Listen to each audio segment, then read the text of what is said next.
Nakipagpulong si Speaker Faustino Boji III sa mga lider magsasaka ng Nueva Ecija, Pangasinan at Isabela sa pangunguna ni dating Agrarian Reform Secretary Rafael Capaing Mariano kasabay ng isinagawang kortosikol.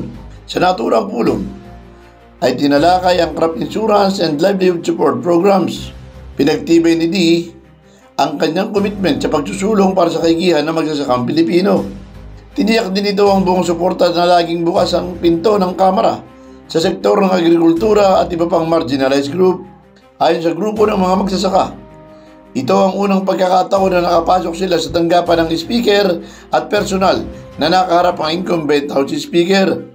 Nagpahayag din si Speaker din ng buong suporta sa panawagan na muling ibalik ang rice import tariff rate sa 35% mula sa kasalukuyang 15% upang maprotektahan ang local producers mula sa pagbaha ng imported rice.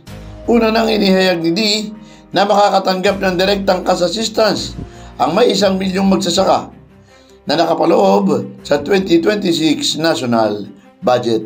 Galak kong ipaalam sa ating 2026 national budget, makakatanggap ng direktang cash assistance ang ating pong mga magsasaka na merong bilang na 1 million farmers para sa buong bansang Pilipinas. Tag 7,000 piso na cash aid upang maibsan ang kanilang paglugi dulot ng mababang presyo ng kanilang mga palay.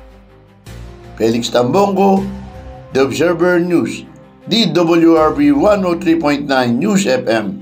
Ikaw ang una.